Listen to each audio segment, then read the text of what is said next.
Turntable teacher. Turntable teacher.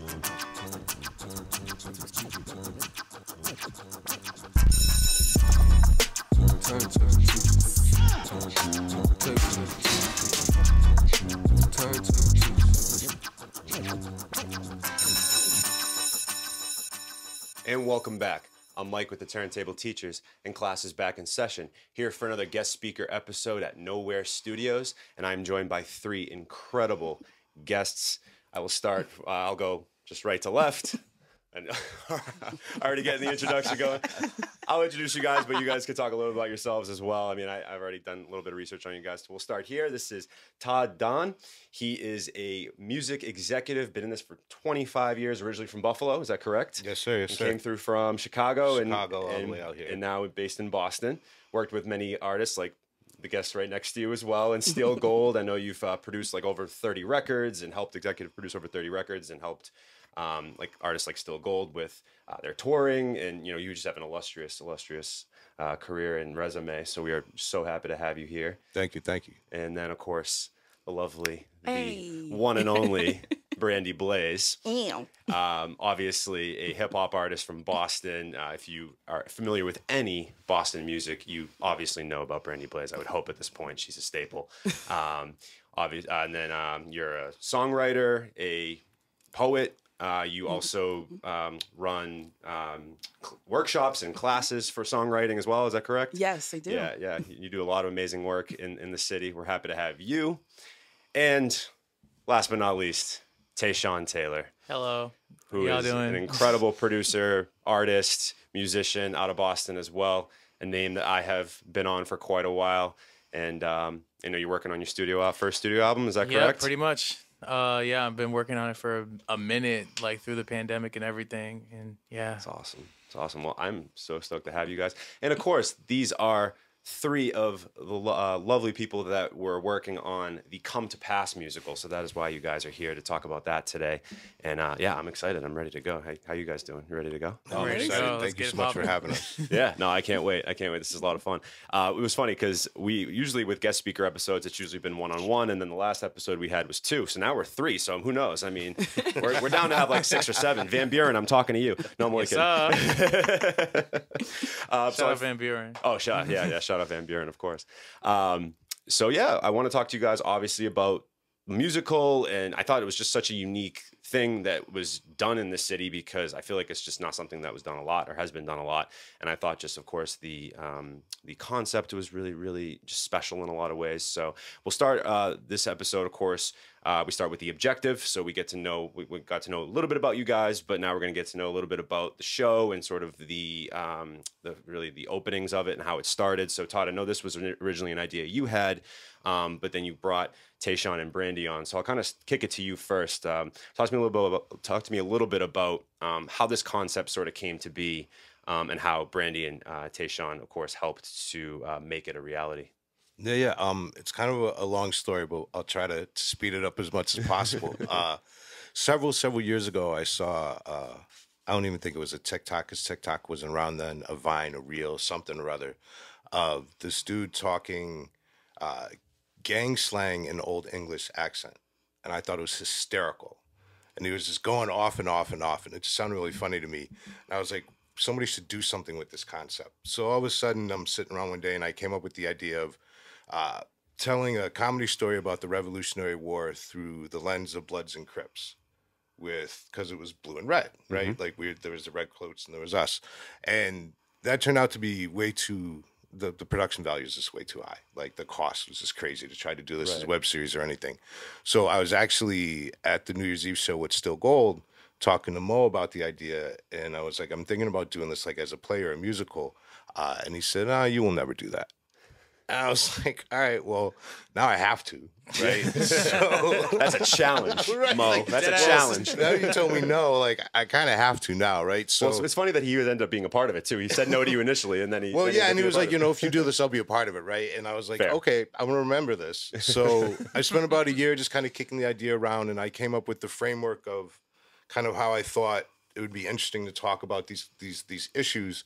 And that's when I was working with Brandie on her last record release before the pandemic, and kind of working on getting her brand up and running a little larger through the area.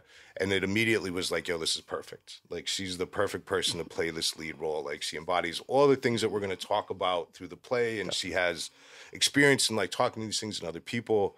And I found Tashawn through a random Facebook video, actually, of this freestyle that he did. And I was like, holy shit, like, who is this, right? Just charismatic immediately. And Brandie happened to know him. So I was like, all right, this is just, you know what I mean? Like, this kind of really, really works. And we all met, and it just kind of clicked right away.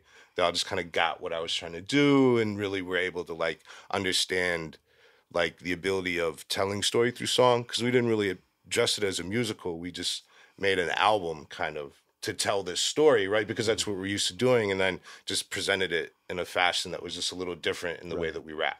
Right. Absolutely. That's really, really interesting. And yeah, no, I think when, you know, the energy happens right off the bat, and you can feel that.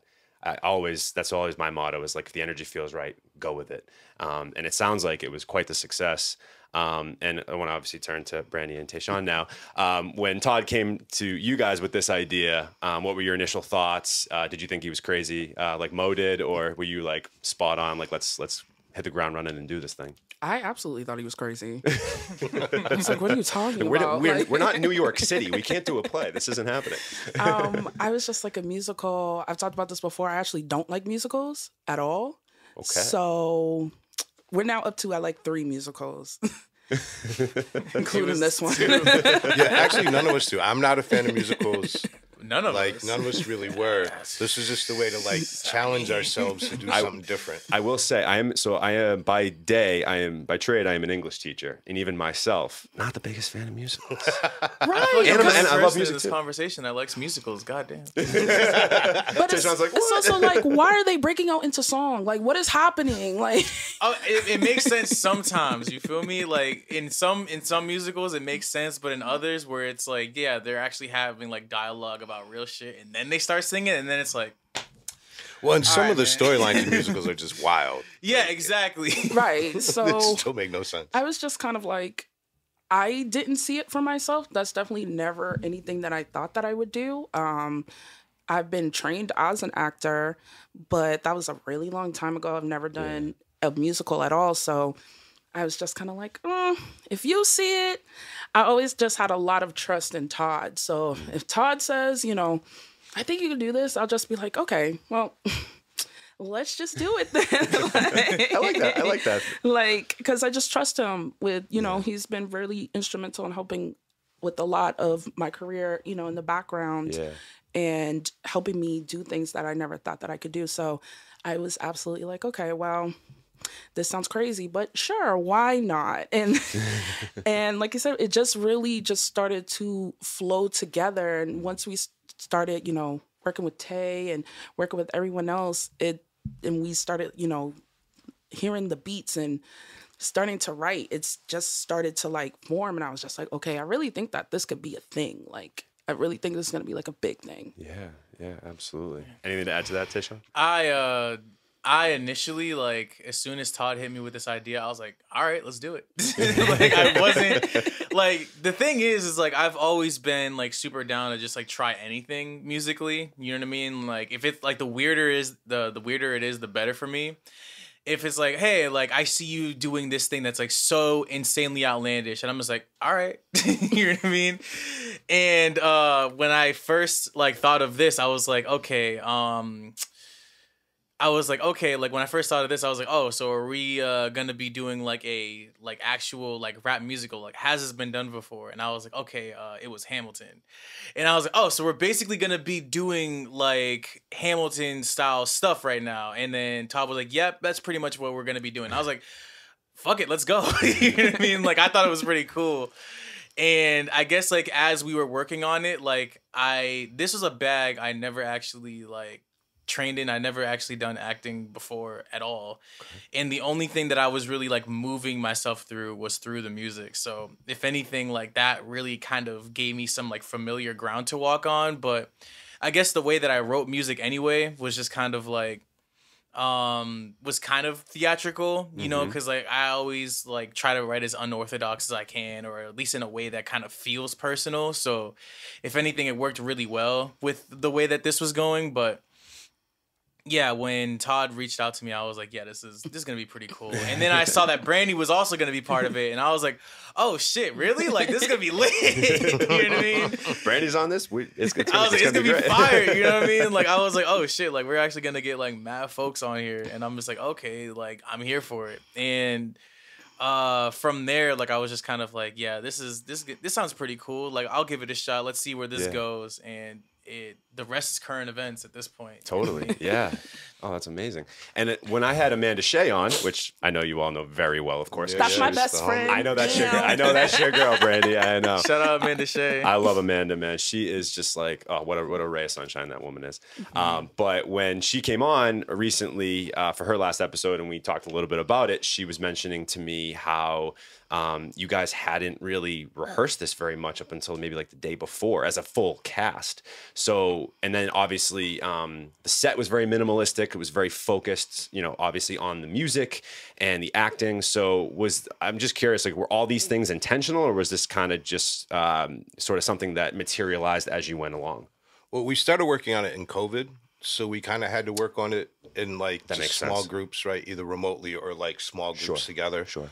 But I feel like it really kind of helped the process because we were more intent on making sure that these moments made sense than worrying about some really overarching story, right? Like we were aware of the story, but we were more concerned that these moments actually were impactful and we were able to talk about things we were able to talk about.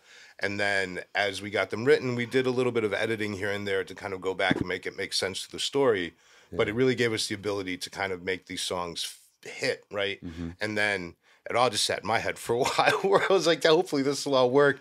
And we rehearsed the play one day at the Record Co. where we did I think most of it. Like, I think we had like 2 days at the Record Co. We had 3 days. And then the other day was but the first couple of days were just the spot performances. I don't feel like we did the whole thing. We didn't, And then even then there were people that were missing, so we couldn't do the whole thing. Yeah. And then the day before our first day was the only time we like got into the space. We could talk about movement, we could talk about lighting, like all that kind of stuff. Also, shout out to TBT because we're all here in Massachusetts and TBT is in New York. Yeah. Right? So that was also kind of like part of our cast doesn't even live here. So and that was one of the things we couldn't rehearse was TBT's parts because they weren't here for that. Yeah, she came on the day of the very first like stage rehearsal and she killed it.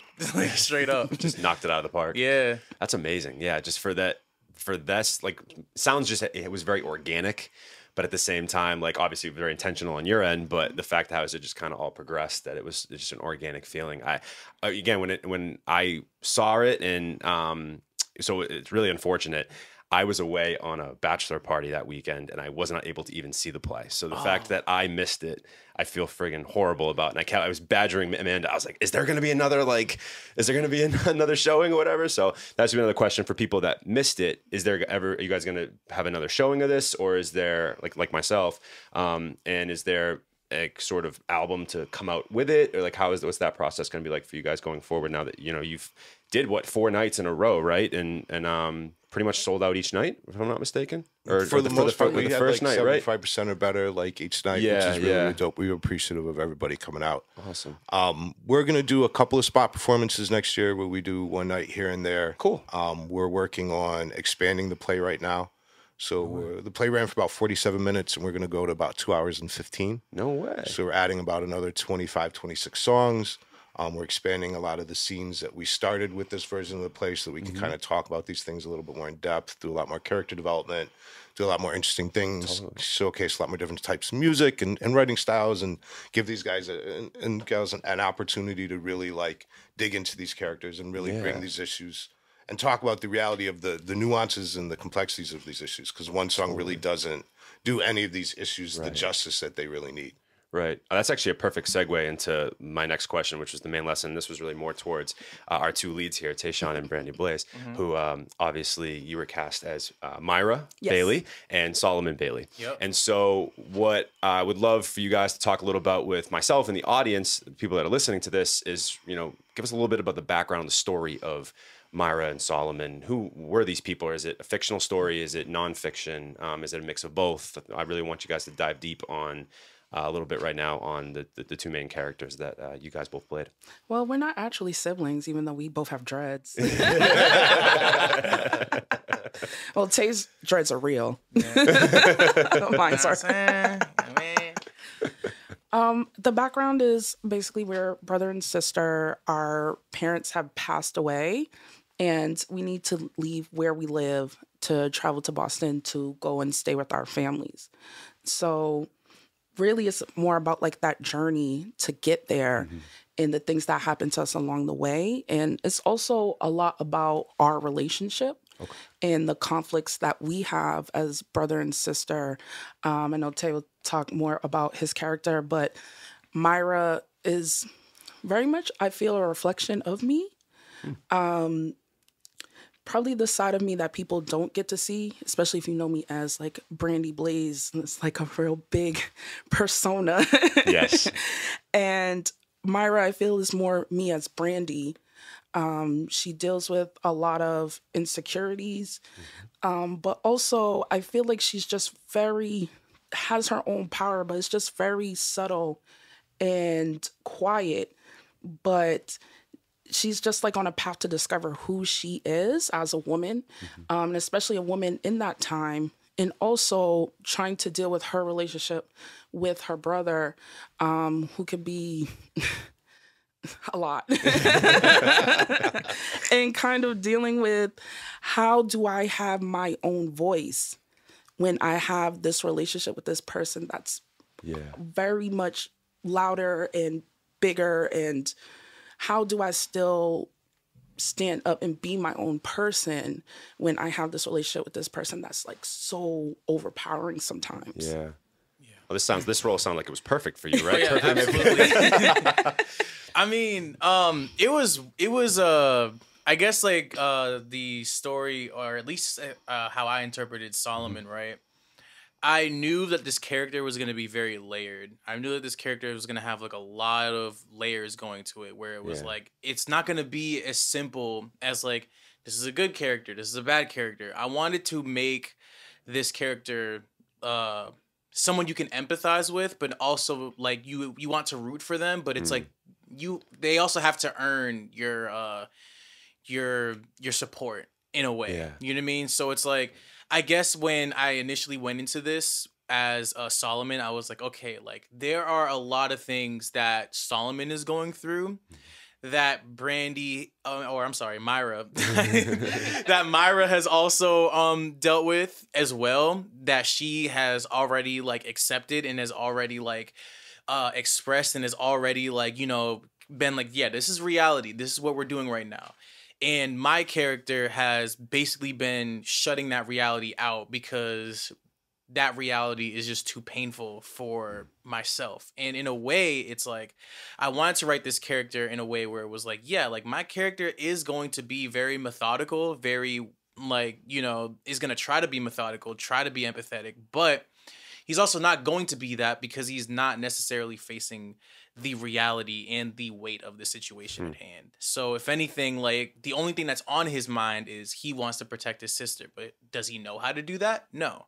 You know what I mean? Right. And that's where the first hurdle comes in. And then every other hurdle comes from his lack of understanding and also his lack of, you know, having the balls to actually, you know, ask for what, you know, Mirah would want in that scenario. And I feel like that creates a very complex character where it's like, you know what they want to do, you know, like what their goals are. However, they're not going about it in the best way because they don't know how to. If anything, they have already decided that like they can just shut themselves off from what's really happening to then just like try to fit a narrative that's already like going on. Right. And I guess like in the later renditions, like it'll be a lot clearer as to why that is, but yeah, writing Solomon has been an empathetic experience, to say the least. You know what I mean? Because you have to like make someone that is like doing something bad, that is like doing something that is like not super ideal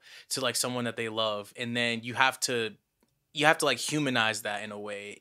in a way that makes sense to be like, hey, like this isn't a bad person, but like they have to like really like understand that they are not like they're not going to be able to control everything. They're not going to be able to like, show love and actually take care of people without the person that they're taking care of. They can't block them out of that process as well. They can't just be like, hey, like I want to take care of you, but I'm never going to ask you what you want. I'm never going to ask you for this. I'm never going to ask you for that. And you have to like have a lot of, and like I feel like you have to like really think about how that is going to play out in a way that makes sense without vilifying the character. So, yeah. I like how you said that, like empathize with the character. And I think because the way you're explaining it is, I think this is super relatable, especially to today, whereas like we have to do a little bit better of a job as a society, like coming to a little bit better of an understanding about each other. And like, because certain people's circumstances, unfortunately, sometimes do create moments for them to make maybe decisions that we wouldn't do or we wouldn't agree with. But then again, we're not in that person's shoes, or we don't live that person's life. So it's hard to, say that or as a certainty, right? So I think you're coming at it from a perspective of, maybe that this person's a little bit misunderstood, but there's an angle to understand them, even if we don't agree with all the decisions that maybe they make. Exactly. Yeah. Because in real life, like I would be the best brother to Brandie, point blank, period. You know what I'm saying? I would never do half the shit that Solomon does. But for the sake of this show, I'm gonna be an asshole. You know what I mean? And that's the thing. It's like that's the thing. It's like I want to be like, hey, like, am I gonna be like a frustrating character? Yes. But am I also gonna do it in a way that it's gonna make sense, where it's like, I see what you're trying to do. Yeah, you know what I mean? Because a lot of the time, like, villain characters, it's like they do something so heinous and like, you know what I mean? And then it's like they can't come back from it because like they've already like made a decision and they've already shut themselves off from accountability. Mm-hmm. But if anything, like Solomon is having a very uphill battle with him accepting responsibility and what that responsibility would look like and how that responsibility would play out. And also just like kind of slowly shattering the idea that he's always had in his head about like, being the man now, considering like what happens in the play. Totally. And so for context as well, just to build this for our audience as well, is that this was set in the 1700s, correct? Yeah. So that definitely matters as well when we're talking about a story, especially, two young Black people who are trying to cross this sort of go from essentially, what was it, Worcester to area to Boston, like right? Pretty much. Berkshire's, yeah. And so my next question was kind of on that wave. It's like, why, obviously in a city that does unfortunately have a racist and prejudiced history, why did you guys think this was a really important story to share with the city of Boston and to try to galvanize and get as many people to come see it and understand it? Well, I wanted to tell it in the context of where all these systemic things come from, right? Like it's really hard to talk about, this is what happens today without talking about where a lot of these practices come from, a lot of these beliefs were founded, because you can't dismantle the system if you don't talk about how the system was built, right? So putting this in the context of pre-revolutionary America, this is really when a lot of these ideals were brought into this country, right? And a lot of these white supremacist, misogynistic, total societal shifts kind of happened, right? And we're now in this society that has been built on these pillars, right? So for me, it was important, not necessarily to set it in Boston, but to set it in a time frame that we could talk about those things. And since we're here, and this is like one of the earliest settlements, right? It just made even more sense to leave it within this framework. Totally. Anything to add from you two? Yeah, absolutely. I think it's just important just because, like you said, this is the history of Boston. I'm a third generation Bostonian. So, my mom went to school in the 70s, MECO student. So having to get bussed out to Concord, all of her siblings were in MECO. So, having the rocks thrown at the buses and all that. And that's my mom. So that's not that long ago. Not at all. And we've just always had this history of Boston just being known as being so racist.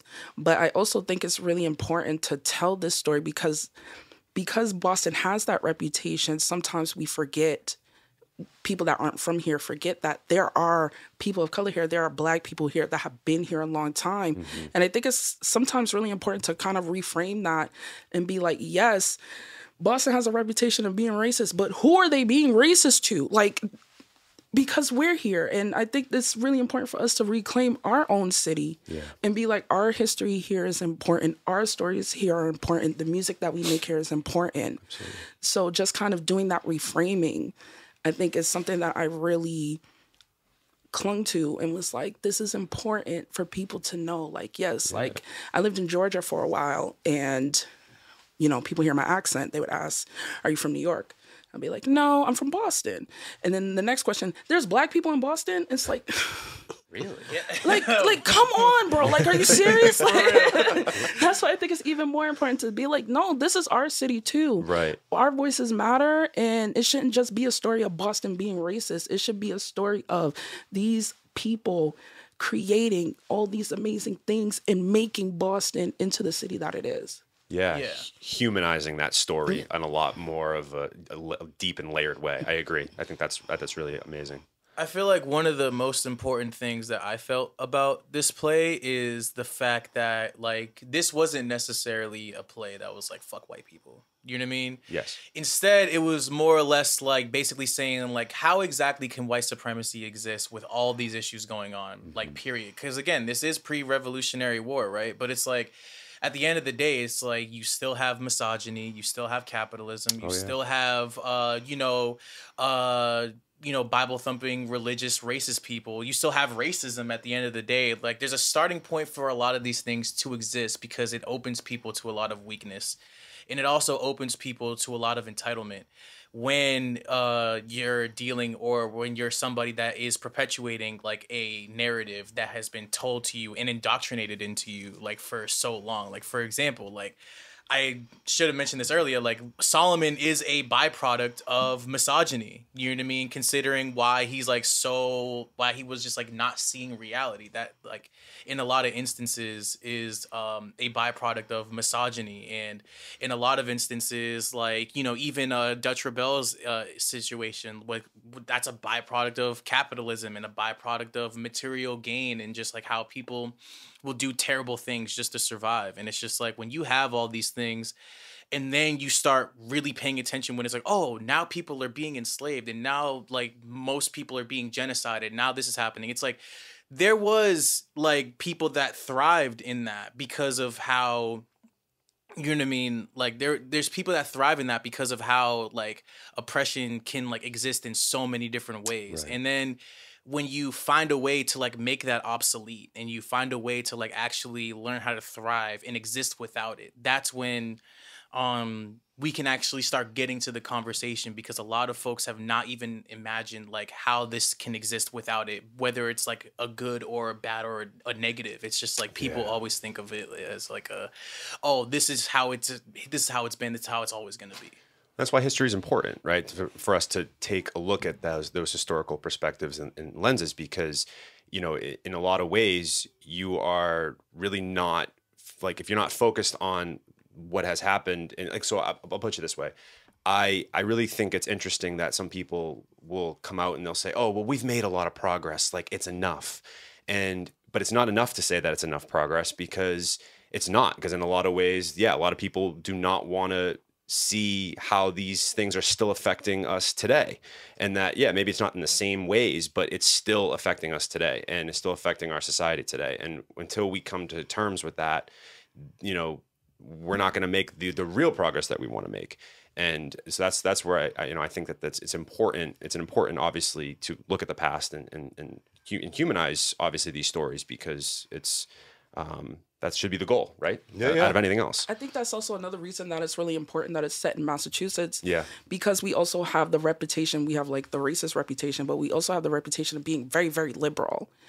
Right. So it's kind of like a duality of like, Boston's really racist, but Boston is also super liberal. Mm-hmm. So it's not like Southern racism. Like, and I feel like it's so easy to be like, oh, all the racism is down South or somewhere else, but it's very much here too. I actually got a story. So like after one of the nights, right? After one of the nights, I actually ended up like having dinner with a group of people, and I swear to God, I kid you not, like one of the elders was like, oh, like, you guys don't know anything about racism because you haven't been to the South.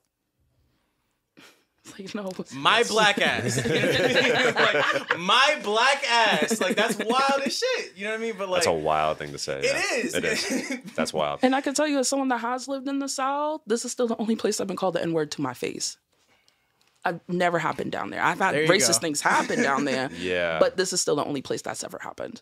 Wow. I'm just like, So I'm like, yeah, no. Yeah.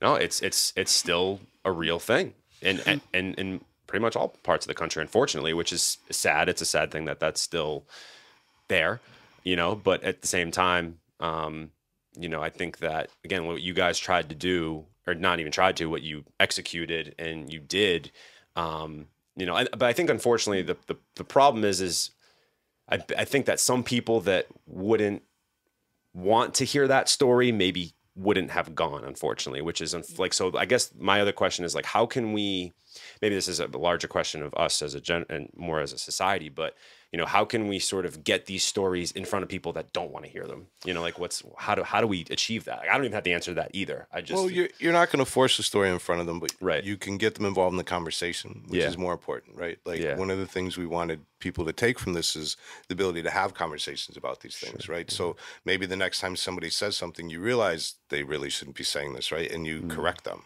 right? And so if people can take away from this a little better understanding as to why people shouldn't be doing this, right? And we can then have conversations past that point as to somebody addressing that with family members or friends, right? That's kind of the ultimate goal from anything that any art like this that we talk about, these kind of things, is we hope conversation starts, right? And through that, we can affect change. Because you're right, we can't put this in front of all the racist people and be like, watch this, you won't be racist anymore, right? Because it doesn't work that way, unfortunately, no, unfortunately, right? But we can get it in front of their kids, we can get it in front of their friends, we can get it in front of people in their life, right? And at some point, that's going to infiltrate their life. Now, whether it affects them or it changes their children or it changes another generation, the change comes. We can see that by the numbers and the way things work, right? But you can't force it upon somebody. You can just kind of involve them in the conversation. I think it's also important that, like, this is primarily told through rap.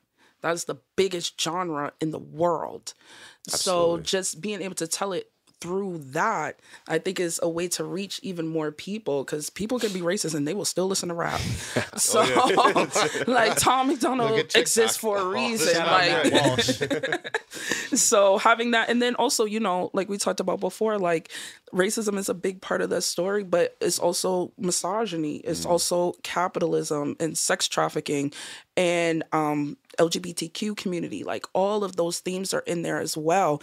So maybe we won't get the racist that listens to rap music, but rap music can also be very misogynistic and very homophobic and very capitalist. So we're able to reach those people that maybe they have something, they'll take something from that and really rethink things. Yeah. It's also about like making like a lot of these things like obsolete and making it be like, hey, like you can exist without it. You know what I mean? Because a lot of people are tricked into thinking that they have to exist within the confines of all those things. And this play is a complete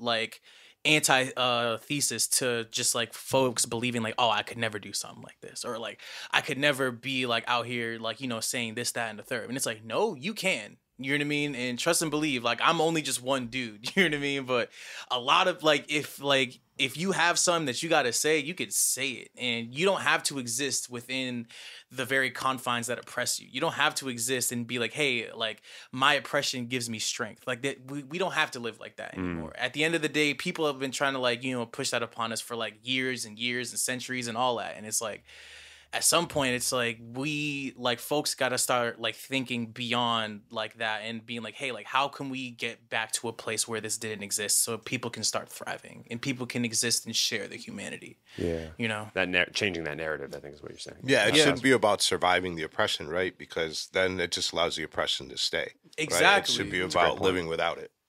Totally. No, I think this is a really important conversation, and I want to continue it in just a second. I do want to quickly do a little bit of a interesting segment. It's time for the pop quiz, SK. Give us. I'm nervous. So, what I'm going to do here is give you guys rapid fire questions, and I'm going to direct it towards one or two of you. Okay, and you're just going to give me like easiest answer you can, or like the most simple answer you can. All right. So I'm going to start with Brandie. So I think when I saw this recently and I thought it was hilarious, and you post a lot of these, and I think they are so funny. I think you know what I'm about to ask you. What is like the funniest or most cringy song you've ever been requested to be featured on? In public. Hard, bro. But I mean, she did set herself up for it because there's a whole series of videos. I do. I have that series on IG. Oh my God. You don't have to name the song or name the person, but you can just describe it. You can describe it. Okay, so they didn't ask me to feature on it. It's just the first thing I thought of. But they wanted to work with me, and this is one of the songs they sent me to be like, okay, this is my vibe. And it was about, I seen your mama in the club. Oh my God. And basically, like, she was looking good. Oh, wow. And I was like, the hook was like, I seen your mama in the club. Oh. I was like, absolutely not. But like, I have nothing to add to this. I was like, it's not already, a shared experience. I was like, it's already perfection, baby. I don't know what you want from me. It's already perfect. I love it. Yeah. Sorry. Yeah. The pop quiz. You guys are about to be put through the ringer. Speaking of ring, Tashawn, what's up? I know you love Elden Ring. You just you just beat it, right? Yep. Recently. Yep. So how many push-ups did you have to do throughout throughout playing it? Because I know every time you died, you would do it one push-up, correct? 3. 3. Oh, okay. My source is incorrect on that. I did probably about, okay, so it really sucks because if I did this earlier, I probably would have been at around 300. But I'm probably going to have that because I did this like halfway through the game. So I'm going to round to at least 120. At least 120. Okay. So you died often. That's what you're saying. Yes. A lot. Often and Game's hard as frequently. fuck. Often and frequently.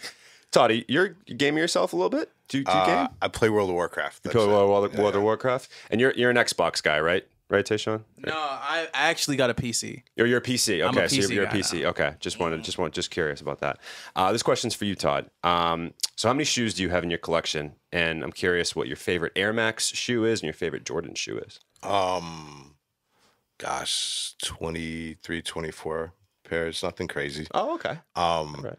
And I don't really collect sneakers like that. I like to have a favorite pair. It's just something that I enjoy, like having multiple things of. The favorite Jordans I have are actually these right here, these French ones. Oh, those are These tight. kinda fire. And then I have a really comfy pair of Air Max that have shearling sheepskin on them that I'm really big fan of. Cool. Yeah. Awesome. Brandie and Todd. Uh-oh. This is your chance here. We're gonna plug something here, and you're gonna sell me on why your lipstick brand is superior to all lipstick brands. Okay. Well, first off, it's mine. This one says Brandie on it. Next question. Right. But it is. I'm gonna yell at some of my sources because they gave me some of the information is a little off. But go ahead. I'm just messing. It is a liquid matte. So once you put it on, it is not coming off until you wipe it off with makeup remover. So you can eat, you can drink. It's going to stay on all day and you're going to look gorgeous. Love it. On the same wave. What's up? Sell me on why Mike and Ike's are the best candy. Mike and Ike's are the best candy. Boo, because, tomato. Yeah, Okay, I Mike completely and agree. Ike's- That's why I need to hear this. Mike and Ike's are the best candy because they are the only candy that is like remotely close to jelly beans that actually taste way, way better. And also you can like get boxes that are just like the strawberry ones. And no other candy does that. They listen to their fans. So Okay. basically, you like pill-shaped wax. Yes. Next question. What's so scary about moths, Brandie? Oh my, they're horrifying. Like, I think also this is something that also came from living down south where they were a lot bigger than they are here. Okay. Much, much bigger. And like I said, I'm just convinced that they have teeth and they bite. No one can convince me otherwise. They're just scary. Has anyone seen the zoomed in photo of the ant? Yo, the ant face was Yeah. crazy. That shit's scary, bro. It looked like So a if- monster from a movie. That's for what- sure. It does. So I mean, like, it's not that wild. Like, I mean, we all seen that episode of SpongeBob with like the butterfly, and then it was like on like the little like the little yes! water bottle. I didn't even think of Scared the that. shit out of me as a kid, bro. Oh man, this is great. I love this. Okay, my last question is for Tashawn. What's up? Do you have any advice to anyone that would want to build their own computer? All right. So here's the deal. If you ever wanted to build a computer, you should always start with the case. Write this down. Get a fucking notepad. Get your fucking, notes app. Get all this, right? So check me out, right?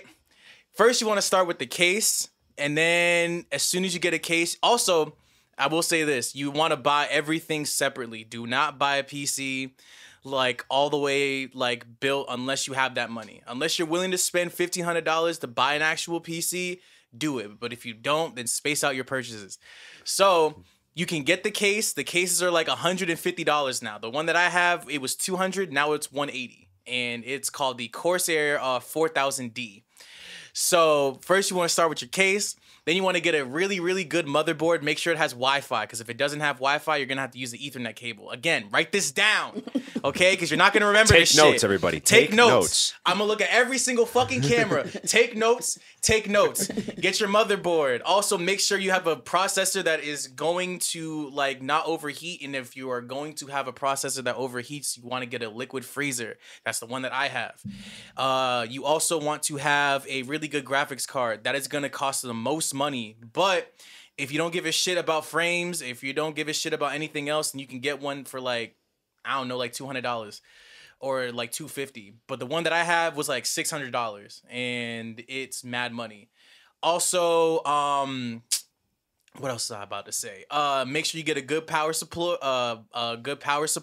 Make sure you get a really, really good fan. Make sure you get. What else am I trying to say? You gotta get Also, the RAM. yeah, you got to get really good RAM. You got to get at least 32 gigs of RAM. Actually, no, you can get 16. But if you want, you can get 32. No preference, but it should be around the range of 16 to 32 gigabytes of RAM. And you also want to get an SSD, so you can like actually plug it into your motherboard. Because if you get another separate one, it's gonna like have mad wires. It's also gonna make your shit run mad slow, and you don't want that. You know what I mean? And also, I cannot stress this enough. Space out your purchases. I will remind you again, because if you don't space out your purchases, you're gonna be fucking broke for a long ass time. And this shit costs money. So, and also do as much research as you possibly can. Do not fucking go into this and being like, oh, I'm about to build this fucking PC. It's gonna take you a long ass time. A long ass time. It took me like fucking 3 months to build my shit, and I still didn't know what the fuck I was doing. It's gonna take a long ass time. You want to watch mad videos on it. You want to watch every single video. You should know this shit like the back of your fucking hand by the time you're done with it. I want to know what kind of PC you're paying $1,500 for. It's a fucking hold on a second. I had a model Because there was that's a model wild. There was In one specifically. 2022. It was called like the it was like a Skynet. It was like the Skynet 2.0 something. Right. And that shit's mad. That So shit's mad basically, expensive. you are the Terminator. Yeah, literally. Yeah, I'm telling you. And that's the thing. Like, these purchases are gonna add up. If you really want to get like a really good PC, it's definitely gonna run you at least a rack. Like, especially if you're playing it safe. But I'm telling you, that's why you want to space out your purchases. Fucking build credit with your shit. Also, Klarna. That shit is gonna work. Space out your payments through fucking Klarna. You are literally gonna pay that shit off in like fucking a month, I think. Or like 4 weeks, I think. And it's bi-weekly. So do it when you get paid. It's gonna be fire. So yeah. This episode of Building PCs 101 with Tashawn was brought to you by Brandie's Lipstick. Make sure you are looking your best as you are building your PC. And we are back to our regularly scheduled programming. That was great. You guys all did a very, very nice job. A's all around to all of you. Well done. We'll get a clap in there. Yeah. So anyway, back to, I want to talk a little bit more about Come to Pass, and obviously, and specifically, obviously, us talking about this being an entry point into racism and oppression, but how is it also spark a larger conversation as a whole about, you know, racism and oppression particularly with women of color. So that was like, I think that was a huge theme within the musical as well. So I wanted to obviously give that its shine and address that. I think for what we're trying to do with it is like a lot of times the stories of women of color get kind of downplayed, especially when we talk about racism. We usually talk about it in the frame of Black men. And a lot of times our stories aren't told as much. So that was one thing that I really loved about Todd's vision and what he wanted to do with this, because it was very much like, what is your perspective as a Black woman? What are the things that you have experienced? And you know, being a queer Black woman myself, these are identities that I cannot divorce from each other. Mm-hmm. And I think sometimes that's hard for cisgender straight men to really grasp, is that I'm Black, but I'm also a woman.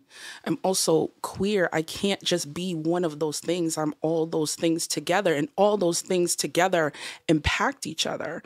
So while I might experience racism outside my community, I experience misogyny in my community, I experience homophobia in my community, and also outside. So it's kind of like, where is the safe haven for you when the outside of the community is horrible, and then you're not getting treated very well inside your community either? And I think that was also a really important dynamic between Mirah and Solomon as well, which was, he thinks that he's doing the right thing, but he's also kind of oppressive because like he doesn't listen to Mirah. Yeah, exactly. At all. Yeah. And he kind of just takes the lead of, this is what we're doing and we're going this way. And Mirah's just like, am I just along for the ride? Yeah, literally, like, but she has her own mind. She has her own thoughts. And yeah, totally. I always thought that the last song was so powerful, because I have the last verse. And I think it really is the only song in the entire play that I feel like sounds like Brandie Blaze. I don't swear at all, which is wild. I was about to say, yeah, that's new for you. Right. I think, no, I lied. I think I swear like twice. But they're well timed, and it's like a purpose. Yeah, it's not my regular, like, I just dot it everywhere. No, but that last song, it's just like so powerful, because it feels like, someone in the audience said it was like kind of like a phoenix rising, where you just see her in like these like terrible situations, and you know, I also have a song, you know, talking about, you know, having low self-esteem and not feeling good in your body, and, you know, dealing with fat phobia and all those things that people can just be so cruel about. Yeah. But that last song is just like, she just kind of like finally like almost like breaks through the glass and just like rises. And I'm like, it was just such a powerful moment, because I'm like, that's really like the whole point, is like, as women of color, like we still rise, we still do these amazing things, even though like we don't really have a safe haven outside of each other. That was really well said. And something you were mentioning when you were talking, and that got me thinking, and that's something that you had said earlier, Todd, about us, you know, trying to educate the younger generations. And I think about these issues, and I think for the most part, more so than I feel like I saw when I was growing up. And this is me being in the schools still, I kind of get a firsthand, you know, glimpse at some of, you know, our younger generations and our younger generation. And, you know, I think that they overall are a lot more accepting of each other. And I think they're more socially just kind of, they don't really care about a lot of these things as much. I'm not saying it doesn't exist. But one of the bigger things that I've been happy to be a part of at my school is when I initially got there, you know, I'm looking at the curriculum and I'm thinking, well, every single book we're reading this year is by a white straight male. We need to change this. Like, this is not okay. And I've been very lucky that my boss and my colleagues have been really at the, you know, I'd say at the forefront of really changing that curriculum and making sure that we do get other voices involved, because we can't, like, I look back to my own schooling and I was like, wow, I really did pretty much read every book I read in high school was a straight white male. And that is a huge problem. And I think that these types of mediums, though, will help, because obviously at this point, you know, it's tough to get kids to read if they don't love it or they're not engaged with it. But things like art, like music especially, this is a great medium in order to sort of push in that direction and make sure that these sort of conversations are happening, right? So just wanted to add that, but I think that that's I love what you said about just making sure that we give more of a voice to these communities, and interesting what you said too about, you know, feeling that in your own community, like feeling the certain prejudices and stereotypes and even some microaggressions as well that can be a problem still, right? Even though they're microaggressions, they're still, you know, contributing to that negative sort of, you know, that negative conversation. Absolutely. I'm also a female rapper, and right. that has not been a walk in the park. It's been very, very hard. Yeah. Being that, I'm really lucky to be from here, though, where there's just been an amazing collective of female rappers that came up the same time as me, which has been a blessing. But that has not always been the case. And, you know, I think it's another reason why I think it being told with rap is also important as well, because these are things that we deal with as artists, female artists, queer artists. It can feel very unwelcoming at times, but this is my culture and this is my community. I have just as much right to it as anyone else. And we should feel comfortable and we should feel good about expressing ourselves from something that comes from us culturally. And that's really why, like, when I decided to do this play, I felt like Brandie and Tashawn were going to be perfect for these roles, is because I knew the things that we talked about were either going to be incredibly personal for them, right, or hills that they were already dying on. Tashawn dies on toxic masculinity hills all day on social media, right? So I knew the minute that we were going to address this, he would have a framework and a mindset that could take both looks at it, right, and write songs that make sense, right? I knew when we were going to address these things with women of color that Brandie was going to be the perfect person for it because she lives these things every day. So for her to be able to write these things and write them in ways that she's not really been able to in other parts of her career, and same thing with Sean, right? Like it gave them the ability to grow into the people, right? So that the people really made sense. The roles really made sense for them because it was so personal to the experiences that they had already had. And it was not easy writing this. Like, shout out No, to you gotta dive Tashawn. deep. Yeah. But no, shout out to Tashawn because he is a storyteller. He knows how to rap in that way.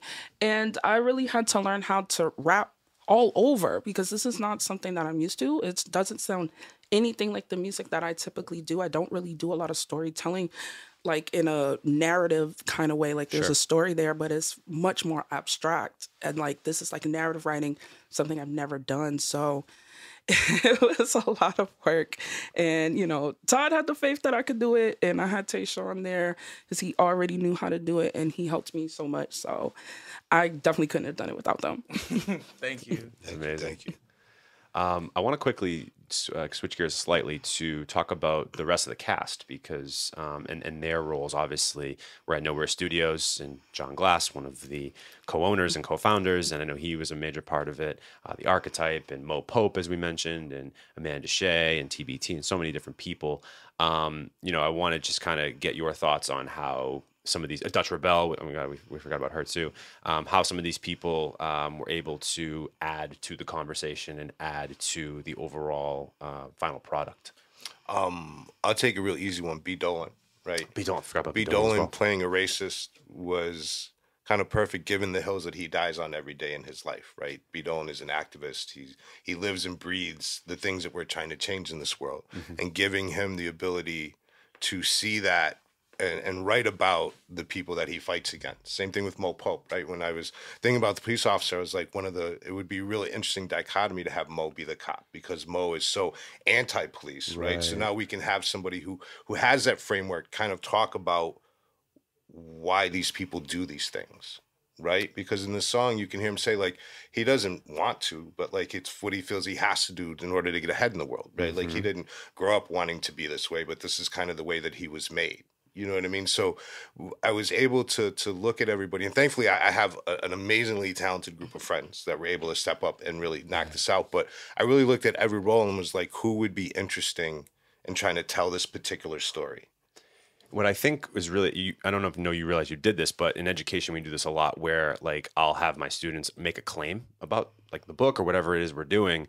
And then I say, okay, now you have to argue that opposite make the opposite argument, and actually helps them to break down what the other person's argument is. Like, for example, we're doing, this is very quick, I don't want to get too in the weeds on this, but we're doing Lord of the Flies, and Simon, sorry, spoiler alert, when Simon dies, I do a mock trial. So I say, okay, I have split the group in half, like half of the kids have to pretty much be prosecutors of Ralph, Piggy, and Jack, and then the other side defends, or defends those characters. And it's very at random, and even if they don't, like, so some students will come up to be like, how am I supposed to defend Jack? Like, I can't. There's no way. The guy's an asshole. And I'm like, well, think about what the other group might argue against and what their argument will be, and then that maybe will help you. And it's funny because when we do it and we have the rest of the kids that aren't in those groups, they're like the jury, and they get to vote on who does like the best job of like making their point. Sometimes the Jack defendant group does win because they end up coming at it from an angle that they didn't think they would before. So it's just, I think that's really interesting. And then, like you said with Mo, just hearing the new Steel Gold album, like that is huge. Definitely controversial. Contradictory of what Mo obviously stands for. Anyone who listens to that album we could hear the definitely huge contrast of obviously playing a cop in this play, and then everything he says on and talks about on not only this most recent Rock Boyega album, but even previous projects as well. So that's really, I think, an interesting dynamic to throw into this for sure.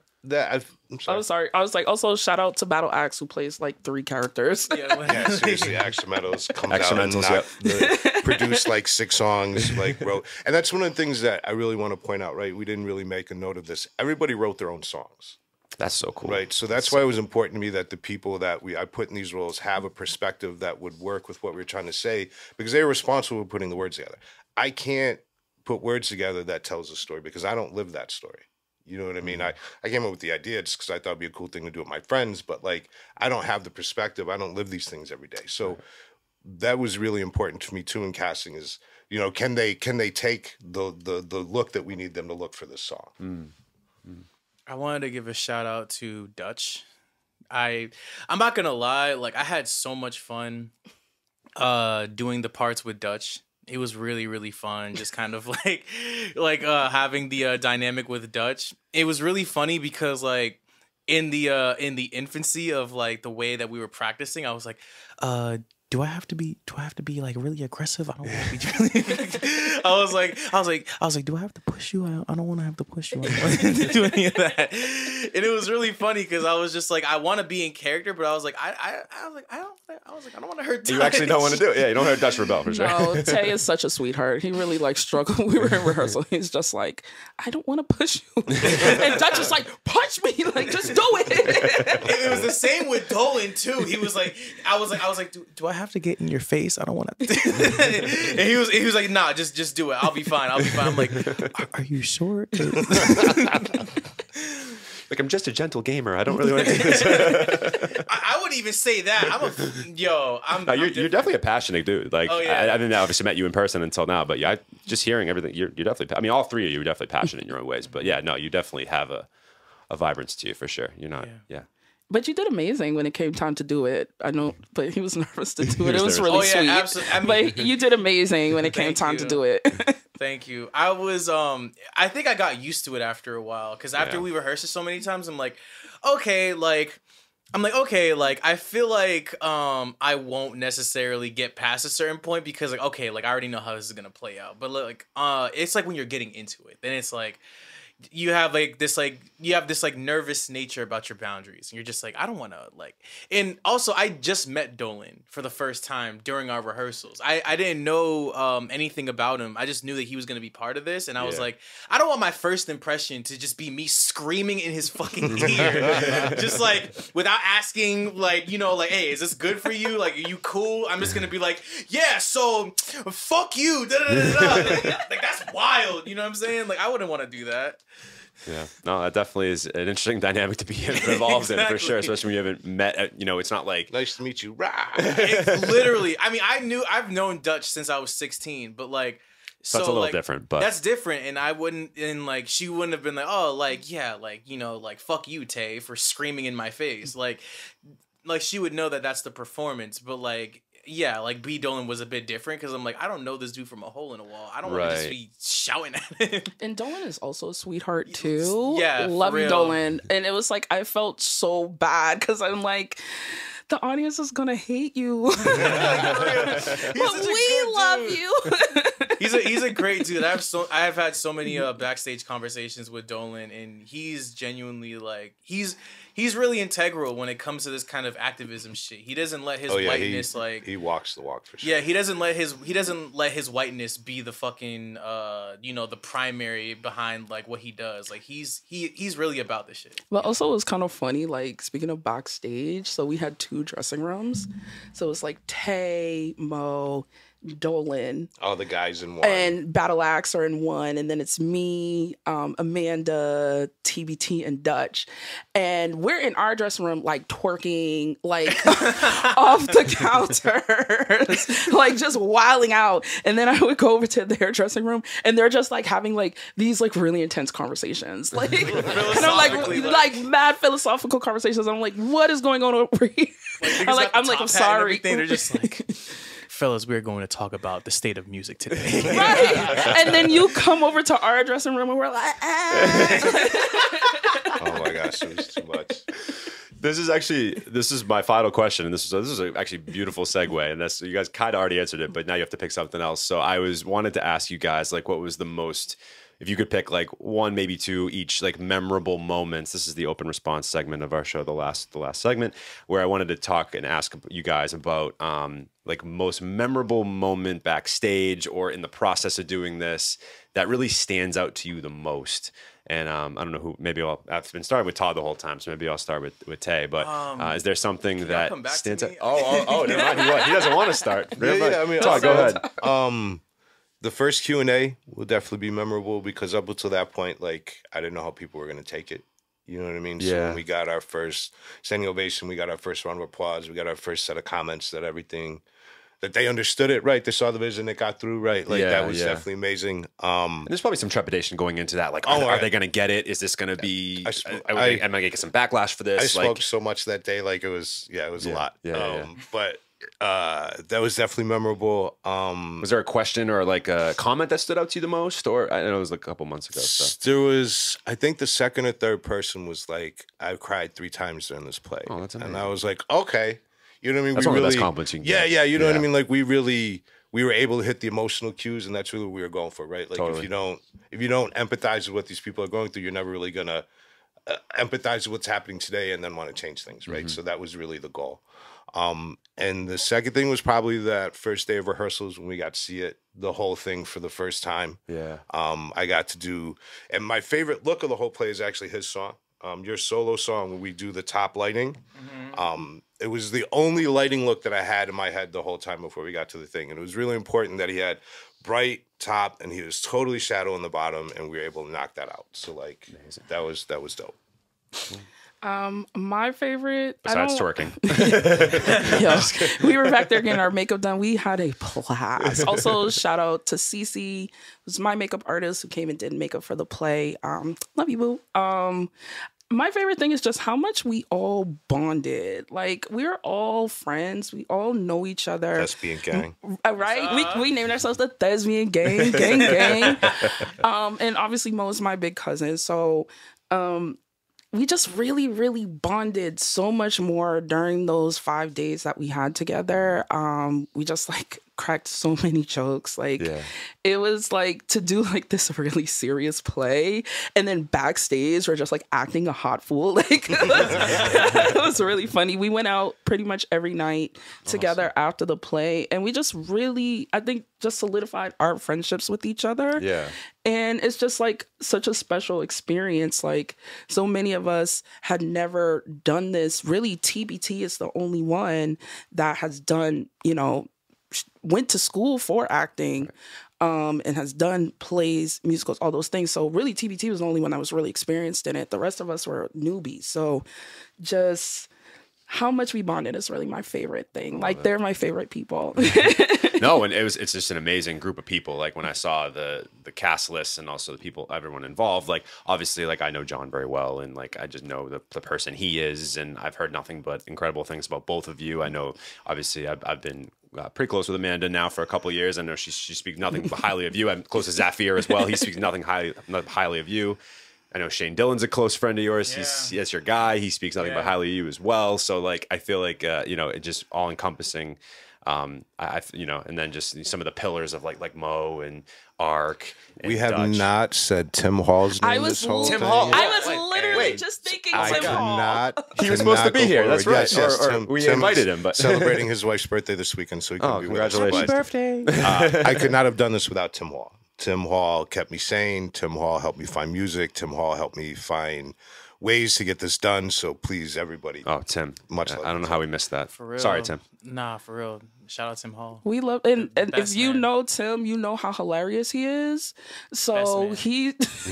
he would like when Tay would do his solo song, I would have to come backstage and I would be back there for like maybe like I don't know how long the song is, like 4 minutes. And Tim would just like have me like cracking up. I'm like, no, I have to go back out, Tim. I would be on the I would be, headphones like, trying to talk to Tim, like, screaming. is the next person set up? Is the next person set up? And Tim wouldn't be responding because he'd be back there cracking jokes with them, and then he's like, oh yeah, I'm sending them out. So that also my other favorite thing is my theory that Extramental's character is the real villain in the Yep. play. Someone brought that up during the Q&A. So he plays Uncle Charles. My theory is that Uncle Charles is actually the villain of the play. Okay. Because I feel like he low-key screws us over. Like, like he has so not to give too much of the plot away, but basically like in the beginning, he has a song and me and Tashawn actually wrote that song. So that's the first time Action Mentals has ever swore, like, and he doesn't swear in his music. So me and Tay wrote it. So we both swore in it. So, and he was a trooper about it. He's like, cool, we're gonna do it. But he has this song where he gives us all this advice, like, these are the things to look out for, right? And then sets us on our way. But he does not give us any real instructions. And then we see him later. So I'm like, we see you later in the play and you told us nothing. Like, you right? could have just given us a map. Like something. Like, so that's my theory. And like I would bring it up like every day. You have to Uncle come to the Charles, expanded version to see if it's it's true. going to be in our merch. When we have shirts, we're making shirts that say Uncle Charles is the real villain. Oh, God. All my homies hate Uncle Charles. My favorite moment, I have two actually. I think the first favorite moment was every night when everyone was getting the applause and just to like seeing everybody just kind of walk out on screen, because like there's a screen backstage, right?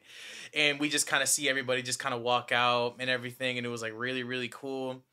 And I just kind of like seeing how people like, receive the play. And I think my second favorite was the Q&A where my grandmother came to the show. Awesome. And she brought my great aunt. So they watched the set and then they were talking about how this was a show that was unlike a lot of others, because instead of it being about just trauma, it's about thriving. Yeah. And this is the aunt that would tell me a lot of stories just about like, dealing with segregation, dealing with like racism in like Somerville and Boston and even in the South, because like she's from the South. So like just kind of hearing that kind of piece of feedback and just being like, hey, like this isn't about surviving, it's about thriving. Like I feel like hearing that from like an elderly Black woman is like, it made my whole fucking year. You know what I'm saying? Like, and hearing that from my aunt, like, in her seeing the actual play and having those feelings about it, like, actually, like, was amazing. And honestly, That's like, what's up. that was great. Yeah, what a beautiful moment for you and all of you, really. Like, I'm so sad that I'm like for sure going to the full. We better experience. see you in the front row. Oh, I will. We're gonna do Believe the me, short believe me, I will version. be. We'll do the short version a couple times next year. So Awesome. You'll be able to catch I'm this excited. version. I can't wait. So yeah, definitely, guys, make sure that anybody listening to this, I mean, if this hasn't sold you, I don't know what will. Definitely make sure you be on the lookout for those 2023 dates. I want to thank you guys so much for coming down today. This my gosh, thank you so much for this having was us. so fun, and like I appreciate like us having I know these are difficult conversations to have, and I just encourage, anybody listening to this, and I know I have these difficult conversations a lot because, naturally I'm in a school, so it happens, but, don't be afraid to have these conversations because it's important. If we ignore it, these types of issues will never quite be addressed the way that we want them to be. So, and I just really appreciate you guys for putting yourselves out there and doing something that really is truly impactful and important. So kudos to all of you and congratulations, seriously. Oh my gosh, thank you. Seriously. Thank you. Last but not least, just plug away, social medias, or anything else you got going on. Feel free, we'll go down the line again. So plug. Find me at Platforms Music on Instagram. It's basically the only thing I really use anymore. Fire by Brandie Makeup.com. Please check us out. Come to Pass Musical.com. You'll find more information on upcoming dates next year. First one will be in the spring. And I'm Brandie Blaze, BRANDIE BLAZE. On all social media, all streaming services. Third album coming out 2023. We're ready. Let's go. And I'm Tashawn, TASHAWN TAYLOR on all platforms, Tidal, Spotify, everything, Apple Music, you know what I'm saying, YouTube. And it's an underscore on my Instagram. So it's TASHAWN TAYLOR underscore on my Instagram, you know what I'm saying? So yeah. And if you were a fan of any of them and coming on to us for the first time, you can follow us at Turntable Teachers on Instagram, TikTok. Head up our website, www.turntableteachers.com. Big year coming up. This is actually our last guest speaker episode of 2022. So thank you guys for closing out the year so much. really strong. No Todd doubt. Dahn, Brandie Blaze, Tashawn Taylor. Thank you guys so much for being here. This has been an incredible episode. And without further ado, I'm Mike. This is Todd, Brandie, and Tashawn with the Turntable Teachers, and class is officially dismissed. Turn